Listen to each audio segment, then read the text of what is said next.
ये मोहन सरकार आसवा दिन आज की 2 वर्ष 4 मास है खाली लोकों उपरे दादागिरी पॉल्यूशन ना रे लोकों को चिता काटी पैसा खाई गाड़ी ना रे लोकों उपरे गोटे गाड़ी 40 रे जाऊ 80 रे चल कि फाइन यही जो नीति नियम कर यही चांदा कहीं तुम नौ तमें मोहन सरकार तमें ओडिशार उन्नति चाहूच ना ओडिया तंटी चिपिकी मारिया चाहूच चुप थी आज के 8 मास है मोहन सरकार तुमको सचेतन कर दौची मु वज्र क्रिएटर बागेई जा ना आज तू फेरे केमिति तुमको साइज करा जाए तार उत्तर तमें पाइब मु सबुदिन सका तुमको गाईदेवी जदि भुवनेश्वर म्युनिसिपालिटी कॉर्पोरेशन अलिया उठो उठो चांदा मागिले काली सका कहे जे तुम रास्तार चलुच चांदा दियो एटा बीएमसी रो तेणु राजधानीवासी करेंगे कौन रे कौटी चलिए कौटी जिते अलिया पैसा नौच तुम जो वर्ष को होल्डिंग टैक्स लक्ष लक्ष टका लोक आदाय कर कहीं नौ छाड़ुन ताकू नब प्लस जदि तुम गाड़ी जालिया आनब ताकू पैसा माग तुम तेणु ये भुवनेश्वर मेयर सुलोचना देवी महोदया ये नीति नियम कौन पाई राजधानीवासी एवं विचलित बीएमसी एवं गोटे नुआ नियम करिछि जे जो अलिया तमे गाड़ी रे दौच मासिकिया चांदा दब अरे अलिया तो तमे नब आलिया उठौथुवा लोक तो दरमा पाउच बीएम तो होल्डिंग टैक्स नौ बीएम सब कर तुम अलिया पैसा मागिब एटा कौ नियमटा मोहन सरकार कहवा दरकार भुवनेश्वर मेयर कहवा दरकार जे चांदा कहीं नब तुम आम आम अलिया आम घर पकईबू आम आम आम अलिया आम रास्ता जो पकईबू तमें तो झाड़ू मारिया जो जाऊच ठीक रे झाड़ू मारुन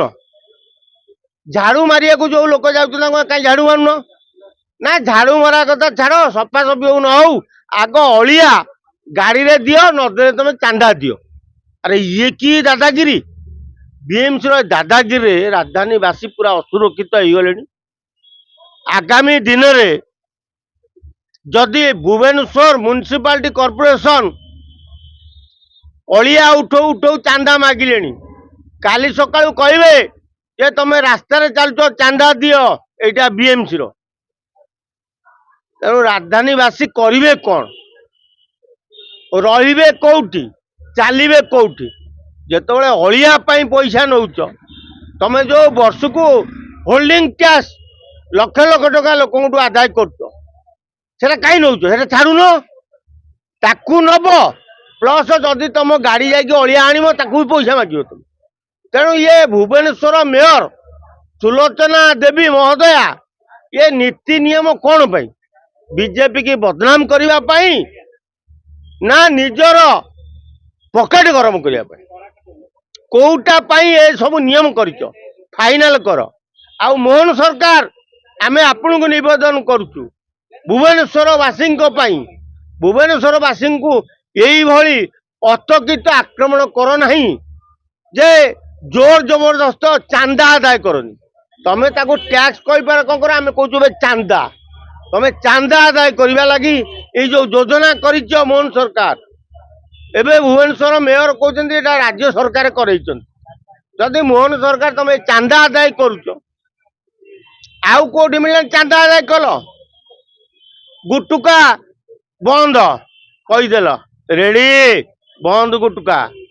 कहीं ना गुटुका खाई लोक कैंसर हो जाऊ जो ये जर्दा फर्दा ताकू खाइले किसी रोग होनी कैंसर होनी सीए ठीक गुटुका खराब गुटुका कंपानी बंद करून जी कंपानी तैयारी कर ताकू बंद करून आ सी तो कंपानी करके पठेब लोक कौन करेंगे दोकानी मैंने कौन करेंगे तमें जदि रेट बढ़ेबार थिला गोटे डिनिम बाड़े था ओडिशा सारा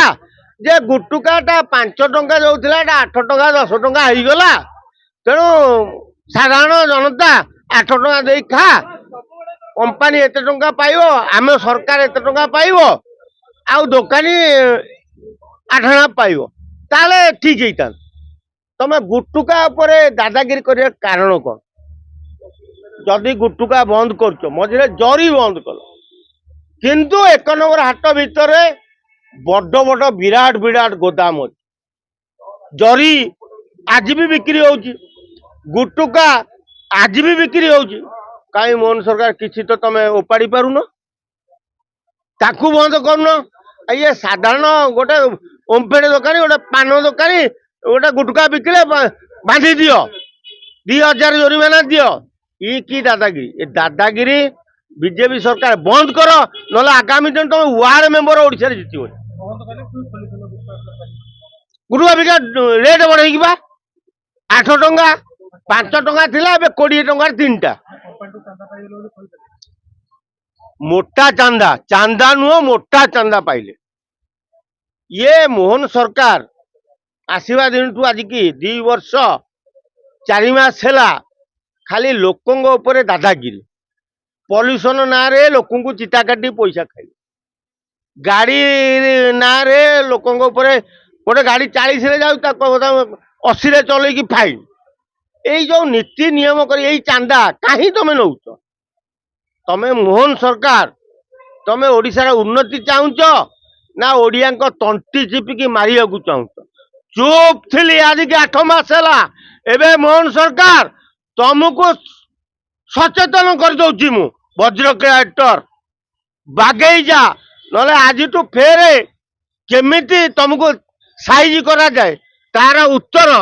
ତମେ ପାଇବ। ମୁଁ ସବୁଦିନ ସକାଳେ ତମକୁ ଗାଇଦେବି।